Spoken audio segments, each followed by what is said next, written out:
Alma, and welcome to my book journey. So today I have finally got around to filming my month and reading wrap up for the month of June. Stop and think. Yes, so I have 8 books that I finished in June, and then I have 2 that are going to be carrying over that I was hoping to finish in June, but I just didn't have time to finish them. I'm really far along into them, so I'll probably finish them within the first week of July, but I'll talk about those at the very end. I had a really great reading month this June. I had chosen to read all World War II books that fit into my yearly challenges, and then I just added some extra ones at the end, and I didn't read all of the ones I really wanted to, but you know, there'll be more time for those later. But first, before I get into my wrap up of the books, I wanted to give you kind of an update. I put a video out that went out that talked about what my goals were for quiet time in the morning and then exercising.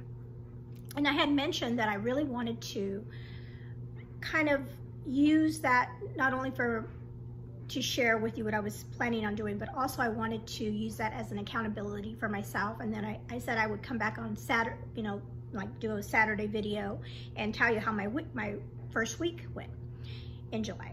Well, I wasn't going to be able to do that because for 4th of July week and weekend we were going to be traveling, and so I wasn't going to be able to be home to film that video for you. So I'm doing it ahead of time and just letting you know how my week has gone thus far. And I just want to say I've done really well with my workouts with Sydney and Sydney Cummings, and then also my walking. I've been following up with my walking exercises as well to get an extra cardio. And I think I've been averaging about 60 minutes a day, you know, according to my the circles for your Apple Watch, your circles that you complete. But I've been doing really well with that. It's been giving me really good energy for the week, and so that part I've done really good, and I'm really thankful for that. And then as far as the second part in that video, I talked about a quiet time, and I've been doing those together. So I would do my workout, and well, this week I've done my workout first, and then afterwards, after I've cooled down, taken my shower and everything, and then I set aside some quiet time in the morning, and then I'm reading my Bible, and this is the Bible that I've been using. It is a John MacArthur study Bible that my husband got for me a long time ago, and I really enjoy reading out of this one. And so that's the Bible that I've been using. Oops, excuse me. And then like I said in my video, I'm reading the book Praying the Bible, which I really, really enjoy. It talks about and what he's having us go through, and it's written by Donald Whitney. He's having us start our prayer time by reading a psalm, and then you read the psalm, and then you pray through the psalm. Like you'll say a verse, you'll read a verse of a psalm, and then you'll pray about that verse, and whatever it comes to you as far as what you're going to pray for. And like, you know, the Lord is my shepherd, he gives an example, and then you would pray, you know, how Jesus Christ is the shepherd in your life, and how he shepherds over your life and your family's life, and just however you go further with prayer. And so you just take it one verse at a time. And so I've been doing that, and I have been using he had a list of psalms that you can do daily, and so I've been reading about 3 psalms a day so far. And then this was kind of cool. I went through my stash. I have a stash of of journals and things I've collected over the years. And I had this one, and this one's called Women's Prayer Journal, and it is so, I mean, I was like, I can't believe I haven't never used this. And I'm trying to think, this might have been gifted to me, because I don't remember purchasing it. So it might have been gifted to me by a friend. But it's really cool because it has different sections. It has the date, and then a gratitude section here, and then, you know, who you're praying for, what's on your heart that day, and then like a verse of the day, a reflection, and then, you know, you can write up your prayers. So I have been using this, and for my verse of the day, I've been using and this comes from A Friend Loves at All Times Facebook group. They put out this scripture writing plan for July, and the theme is light in the wilderness. And so I've been writing those scriptures down daily and praying over those as well. And so that's what I've been doing in this book. And I've been just writing my prayers and things. And so I was really excited when I was, like I said, looking through my stash, and then I found this book. So definitely going to continue using that for the rest of the month. And so, like I said, I just wanted to update you on that because I wasn't going to be able to do a separate video since I was going to be out of town. Okay, so now on to what you really came for, is the how my month went.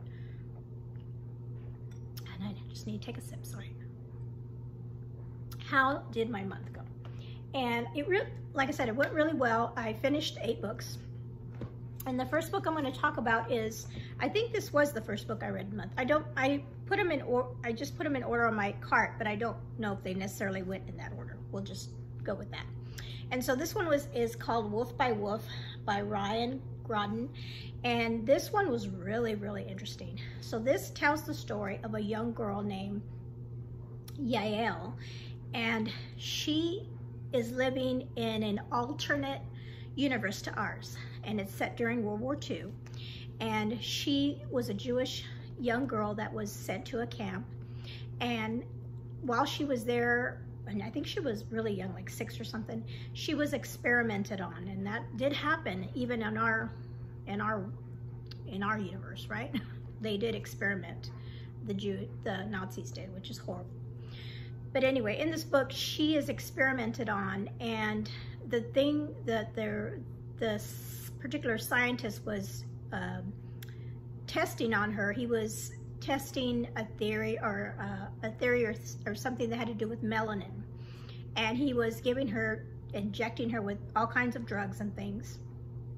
And what ended up happening, and he didn't know it at the time, he did see that her skin was changing and things like that, and which he expected.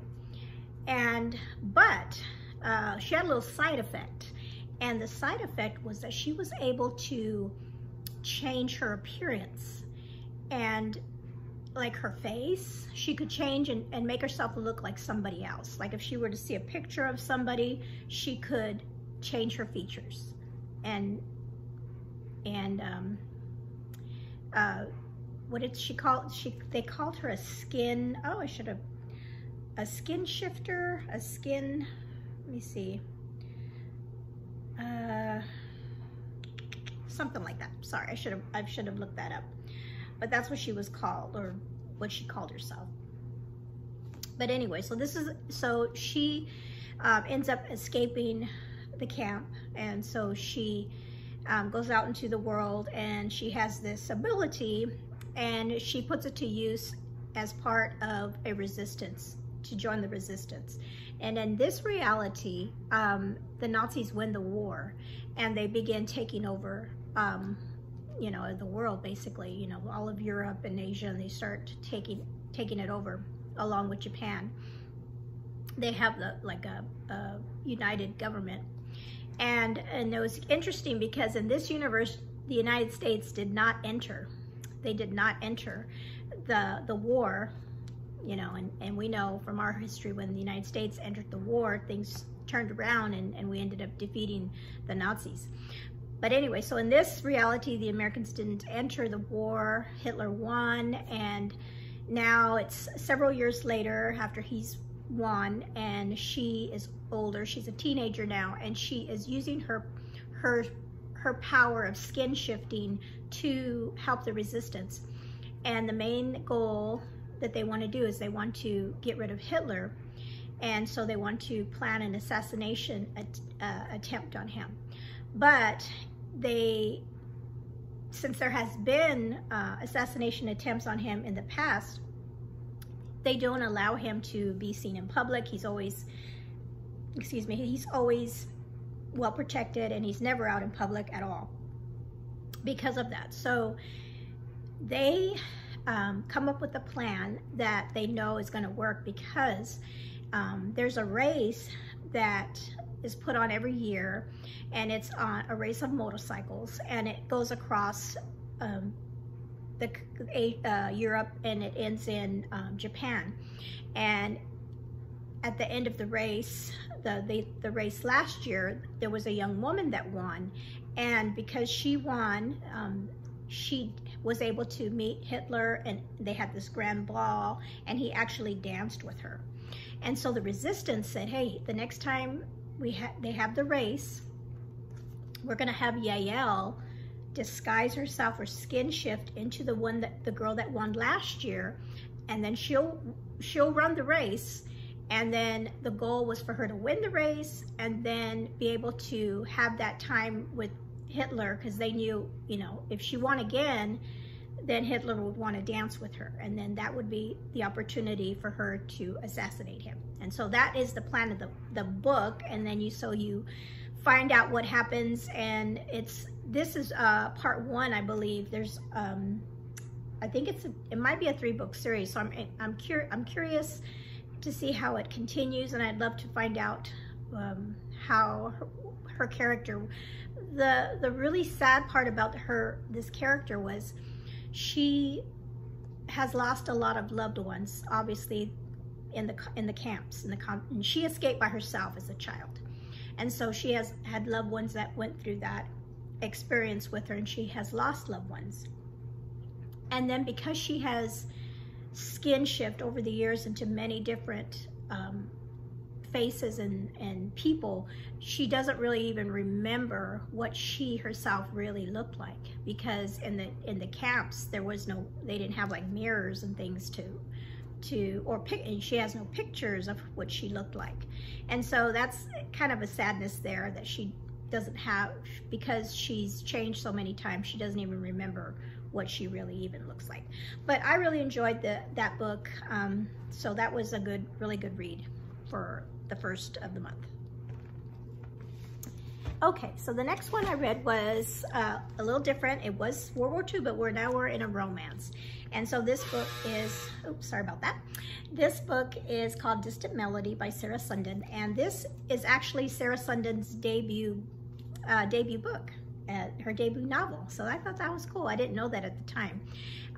So I picked this up because of a recommendation that I saw here on BookTube, and then it was a World War II romance, so I wanted to read it. And this revolves around a woman who is, her name is Allie, that's right, Allie, and she is living in California, and she is the only daughter of a well-to-do family, but she has always considered herself kind of like a like not frumpy, but just very plain. Nothing. She doesn't consider herself beautiful by any means, and her family doesn't treat her as beautiful by any means either. So she is the only child, and the father has this company that he runs, and since he doesn't have any sons, he and the mother want her to marry a young man that is, I think, the business manager of the company. And they have actually been dating for years, and with the knowledge of, yeah, she's probably going to marry him, and then he'll take over the company and then be married to the daughter.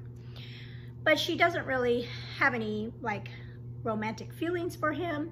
It's like it's always been said, you know, that she was going to end up with him, and she didn't feel like she was good enough to find anybody else, basically.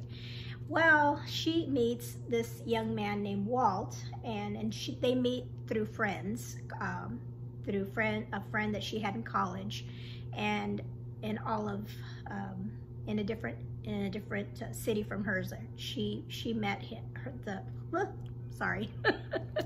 She had a friend in college and was getting married, and she invited her to the wedding, and that's where she meets Walt. And I love Walt. He is kind of like her, where, you know, he has brothers, and he has older brothers that are like, you know, really good with the women and everything, and he's not. He's the opposite. He's very shy, and he doesn't consider himself very good looking. Like, no, you know, what girl's gonna want him? And he always is nervous. He's very awkward around women.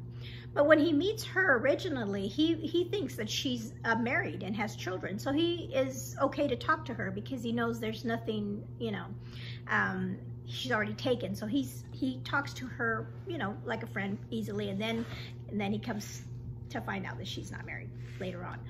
But anyway, they form a friendship, and he is a pilot in the Air Force, or the Air, I don't know if it's called the Air Force back then, but he flies the B-52 planes, and he's getting ready to go into combat in the war, and they start writing to each other.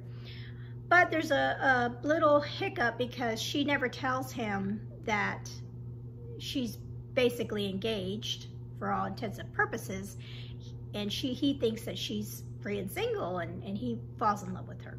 And so that is where our story begins, and then you see how they're writing back and forth to each other while they're separated, and how, you know, is she going to break up with her fiance because she, you know, when she starts having feelings for Walt. And it's such a really sweet romance. I really enjoyed reading it, and it was really fun for me because at the very beginning of the book, there was a couple things. When she was on the train, she's from Rosemead, I think, and no, maybe not Rosemead, Riverside, I think, yeah. And she was traveling by train to go to this wedding, and one of the stops where they got off to rest was Bakersfield, California. That's my hometown. So I was like, ooh, Bakersfield. And then later on, in the book, when he first meets her and talking to her, he's like, is Allie a nickname? And she's like, yeah. She goes, but you'll never guess what my real name is. And one of the guesses is Alma. So I saw my hometown was mentioned in this book, and then my name was mentioned in this book, which, you know, I hardly ever see my name being mentioned, or my hometown. So I thought that was kind of fun. But anyway, I really enjoyed this book. And the next book, there's, like I said, there's 3. I realized as I was reading what the series is about the brothers, because he has, I think there's 3 brothers, and so the next book is going to be about his brother. So I really enjoyed that one. Okay, all right, the next one I read was a buddy read that I had with several ladies. Jane reads, and Anne in Search of Wonder, and then a few other ladies on Instagram. We buddy read this book, and it's called Children of the Stars by Mario Escobar. And this book, you know, after I thought about it, I maybe liked it a little bit more. I didn't love it for a lot of different reasons. This book is about 2 young boys that are living in Paris and they are originally from Germany, but because of the war and everything, the family moved them to Paris because of everything that was happening in Germany, because they are Jewish, a Jewish family. And at the beginning of the book, we read that their parents, there's 2 brothers, and they're young. They're probably around the age of the boys depicted here. They're young, and the mom and dad, for whatever reason, they decided to leave their boys with an aunt that lived in Paris. And they left, they left not only Paris, but they left the country. And then they ended up in, I think, Argentina. But the purpose for them leaving was they wanted to find a safe place for the family. And everybody in the book, in the buddy read group, we all were like, what? You know, we're all, I don't know, I think all of us were mothers, or most of us.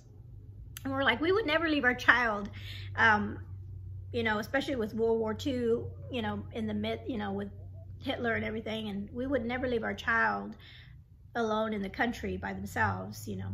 And so that part we didn't jive really well with. And we did talk about, well, you know, back then, you know, you did what you had to do. And there was, in the, you know, the reverse of that was like when the bombings were happening in London, they sent the kids away. But that's, to me, that was different, because they sent the kids away from the danger and they stayed. In this one, it seemed like it was different. They left, and they left the kids in danger. So it was kind of funny that way.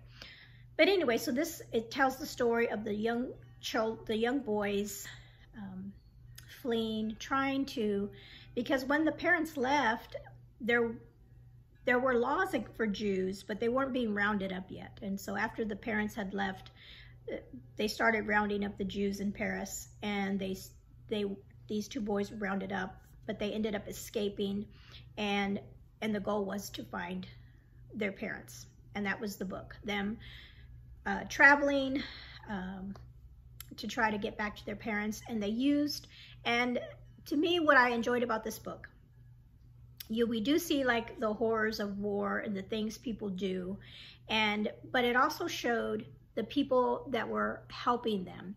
And the boys were, you know, they're young, and they're asking, well, you know, why do people hate us? Why do they hate the Jewish people?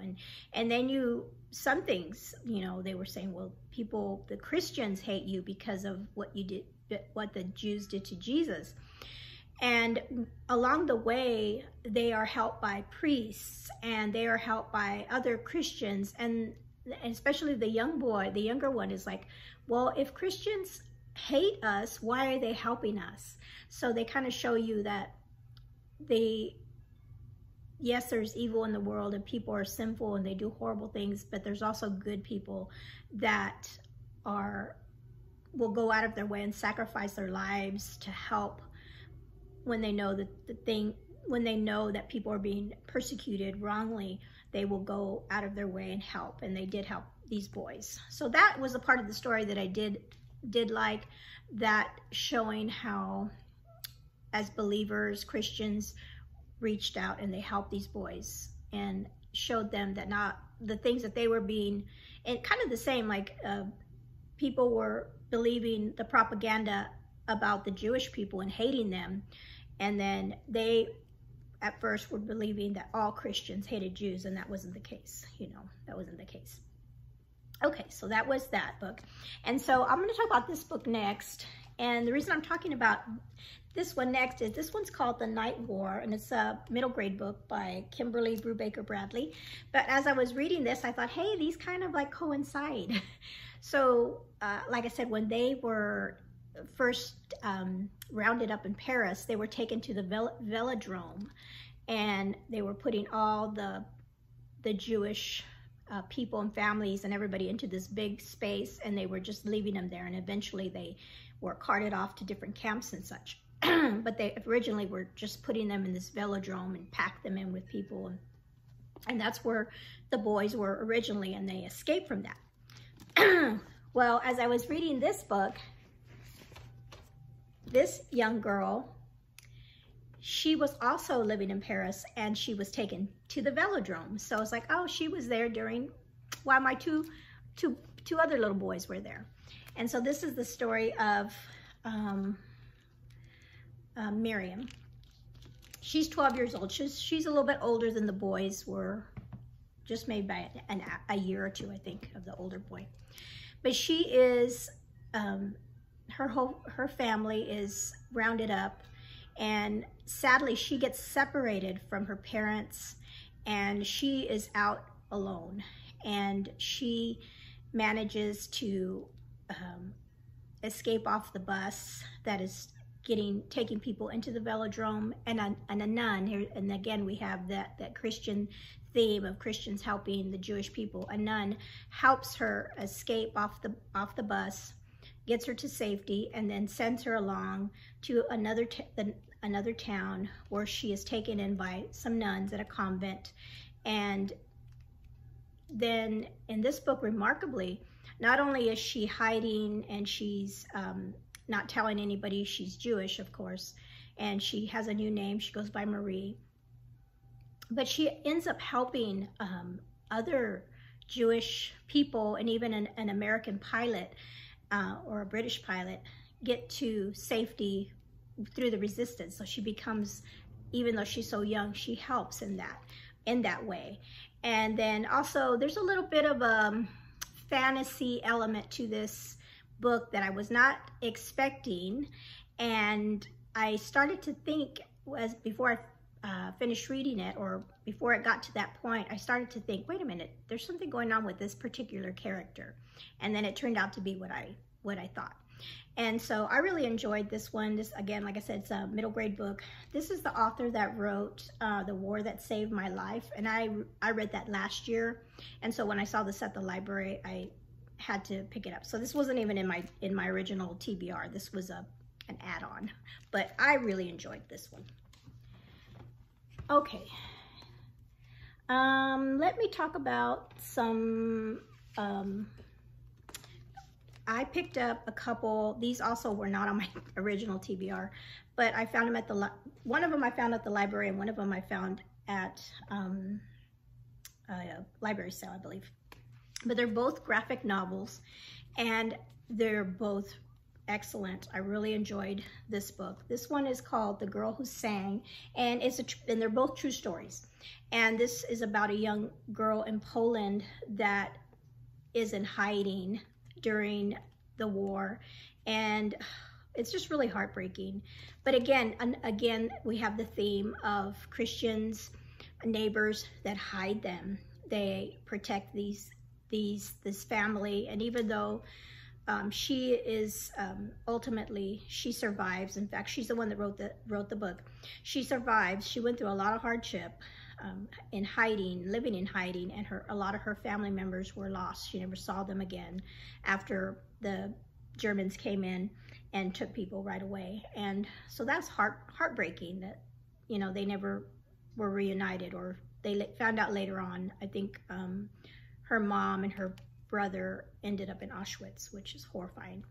But anyway, this was really good, and the artwork was really, really pretty, you know, and it talks about what happened after the war with her, which is she ended up coming to America, and she, as an adult, told her story about what had happened to her. Great book. If you ever get a chance to pick it up, like I said, it's a fast read because it's a graphic novel. And I normally don't like graphic novels. I've tried to read them in the past, and no, they don't.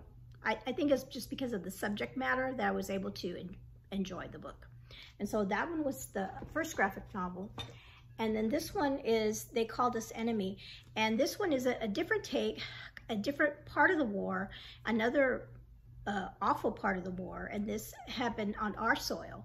And this happened after Japan attacked the United States at Pearl Harbor. They passed laws that they arrested Japanese Americans. You know, they were citizens, but the government at the time feared that they would have loyalty to Japan. And so they took these families and put them in what they call internment camps. And there were several of them. And this is the story of the actor James Takaki. And I didn't know, I knew the actor just because of Star Trek, but I didn't know he grew up during this time and that he lived in one of these camps. And it's such a really a great story because he tells it from his perspective of, at the time he was so young, he didn't realize the ramifications of everything that was happening. And he even says, you know, there were some good times and bad times in there. As a child, you just did what you had to do. And then later on, as a teenager, he would argue with his father and say, you know, why didn't you do anything? Why did we, you know, he had that anger that had happened to them. And so this talks about his story, about what happened to his family. They were living in Los Angeles, and they shipped them all the way to Arkansas, was the camp that they went to, that they spent. And they were interned for 4 years. And then finally were given freedom, and then they went back to live in Los Angeles and then, you know, build up their life again. I mean, they had nothing and then they built their life back up. And so this was really a good read, because you forget, and then he talks about, you know, we shouldn't forget our history. And as horrifying as, you know, that's what the next two books are going to be about, as horrifying as what the Nazis did to the Jewish and Polish and their prisoners, the things that they did were horrifying. This happening on our soil was not a good thing either, because we took American citizens who were free, we took their freedom away. And they kind of said, oh, we're doing it for your protection, you know, but they wanted to make sure that there was no Japanese loyalists. So instead of picking out the real ones, they just put everybody in there, I guess, and which was a horrible thing. But he persevered, and you know, he became a really famous actor and activist, and he still goes around and speaks about the things that happened to him. So that was a really good read. I was glad that I found that. Okay, so the last two books I'm going to talk about were, you know, World War II. You know, you can read about a book about like the Army pilot or the Air Force pilot and the things that the United States did, and the victories and things. But then also you read about the horrors of what the Nazis did mostly to the Jewish people. And that's these two books that I read were just really hard to read.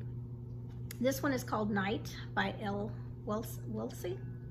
And this one was really, I mean, he went into detail about what happened to him as a young boy. He was taken from, he was living in Signet, Transylvania, and he ended up in Auschwitz. And the things that he talked about, just heartbreaking. There was, and I read them real close to each other, so it's like I try not to get these mixed up. I know this one I will definitely, probably both of them I'll read again, because I think I read them like really fast for the month. But this one, it was just, again, the author was telling his story of I mean, I really don't know how people survived. They were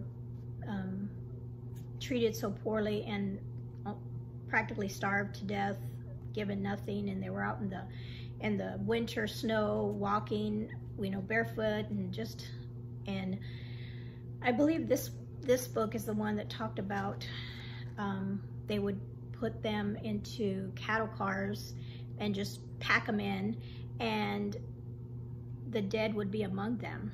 And you know, I think this book at one point talks about because they would separate the men from the women, and he remembers, you know, saying goodbye to his mom and thinking, I didn't know at the time that was the last time I would see my mother.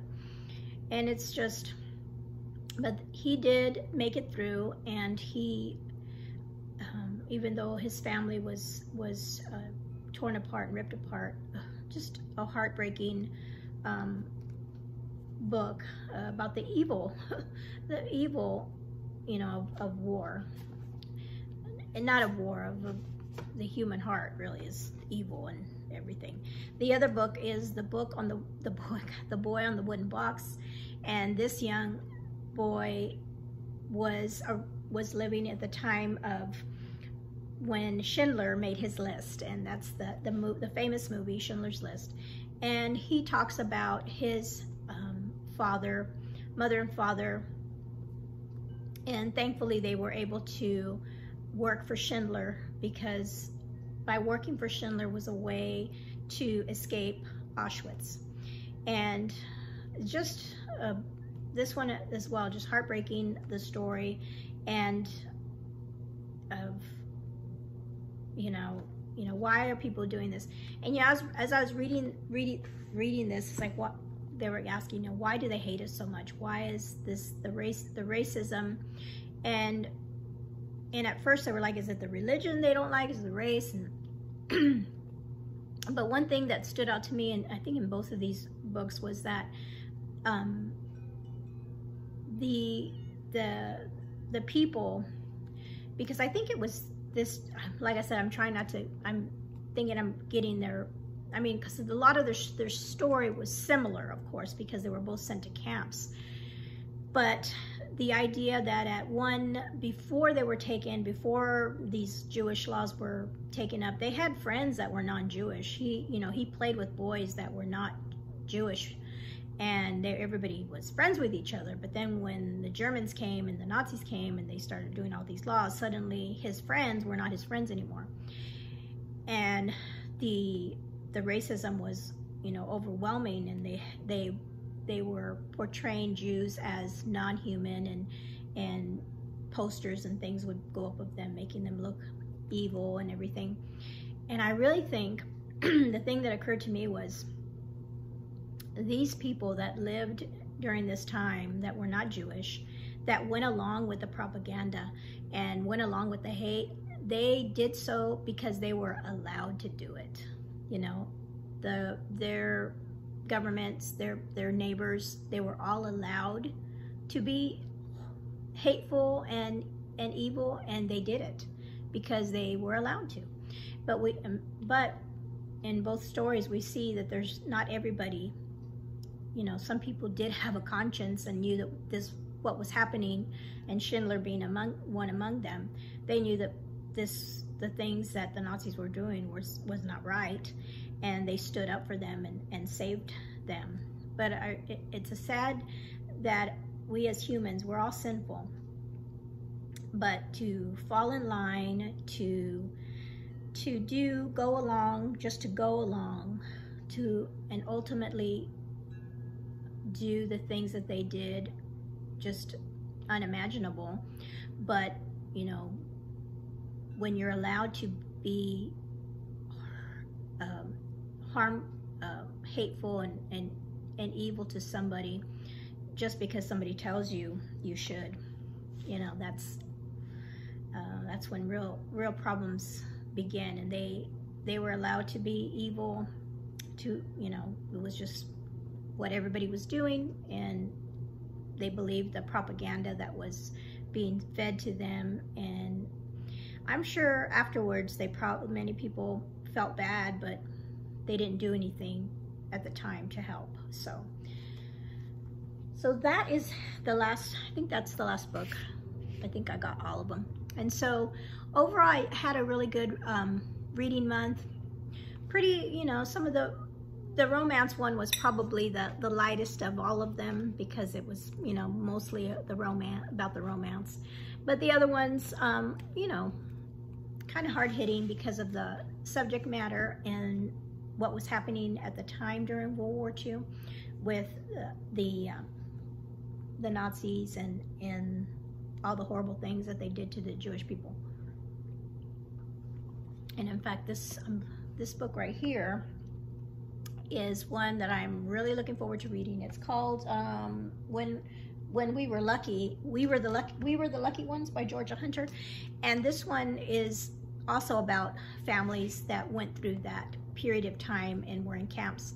And I'm looking forward to that. Hopefully I'm going to buddy read that with Cheryl sometime later this year. That'll be a really good book to buddy read. She's actually I think she said she saw they've done a movie about it. And after she saw the movie, she said, I have to read the book, because the book's probably going to be a lot more detailed and better. So looking forward to that. But anyway, so that is it. Those are the books I read this month. Oh, I forgot. I was going to tell you about the ones that I'm rolling over, because one of them is a World War II book.